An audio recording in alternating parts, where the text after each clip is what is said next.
qué fuentes ha tenido que recurrir para escribir la historia desde los ojos del pueblo? À quelle source vous avez dû revenir pour écrire cette histoire du peuple?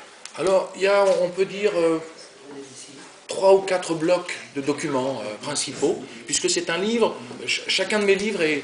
Alors d'abord, il n'y a pas de faits inventés, pas de noms inventés dans le livre, tout vient des archives.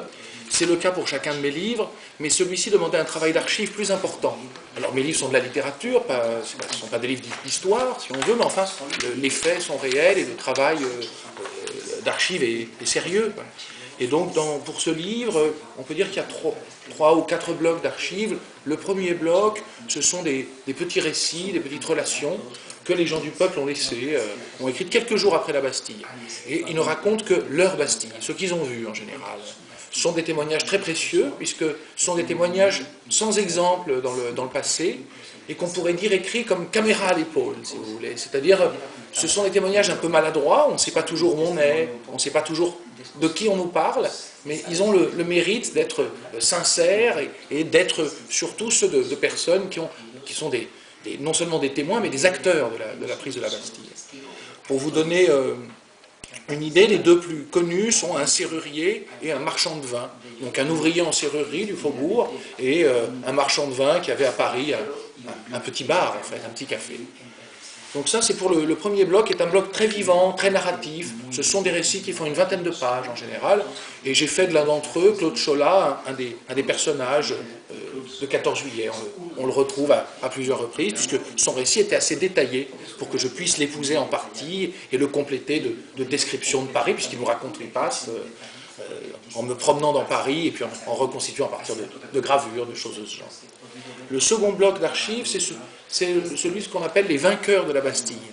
C'est-à-dire que le soir même, alors quand une émeute évidemment n'est pas victorieuse, le soir même, bien, les gens sont morts ou en prison, ou ils s'enfuient. Mais quand une émeute est victorieuse, les notables accueillent à bras ouverts les émeutiers, leur disent « Félicitations, c'est formidable que vous nous ayez libérés du joug de la Bastille », et on leur demande à ce moment-là de se signaler, de donner leur nom. Et petit à petit, il va naître un ordre, un petit peu comme aujourd'hui en France, si vous voulez, la Légion d'honneur, et cet ordre s'appelle l'ordre des vainqueurs de la Bastille.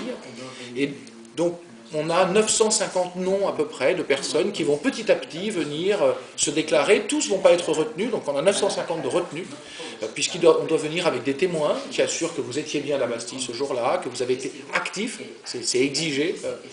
Et puis ensuite on vous demande évidemment votre adresse, votre métier, le nom de votre femme, ou le nom de votre mari. Donc ça c'est une source très précieuse. Et puis cette source double d'une autre, c'est que 40 ans plus tard, beaucoup de ces gens sont tombés dans la misère. Certains d'entre eux parce qu'ils étaient blessés physiquement le jour de la Bastille, ils ont perdu un bras par exemple, ils ont pris une balle dans la jambe qui les a handicapés, ils boitaient.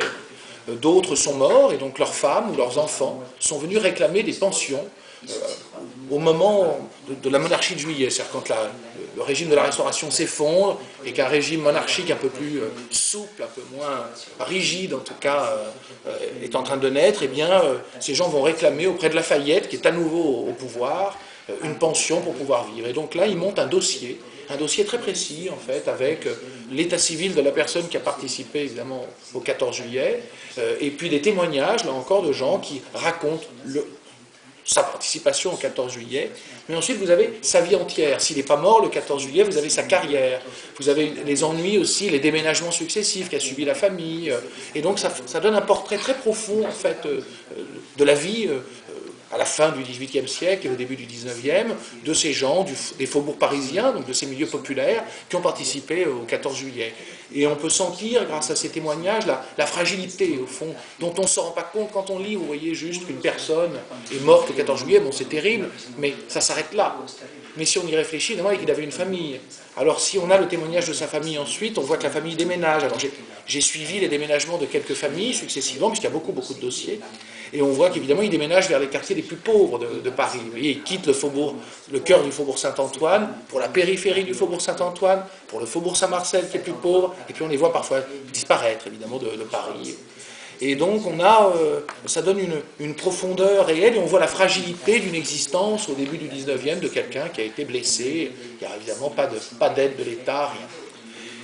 Et puis il y a un troisième groupe aussi important qui est les dossiers des commissaires. Les commissaires, à l'époque, étaient à la fois, en fait, avaient des rôles de police, mais aussi des rôles de notaire. C'était un mélange, en fait, et des rôles de magistrats mélangés. Il y avait 48 districts dans Paris, et donc j'ai épluché ces dossiers, et là on trouve des procès-verbaux du 14 juillet, du 15 juillet, du 16 juillet.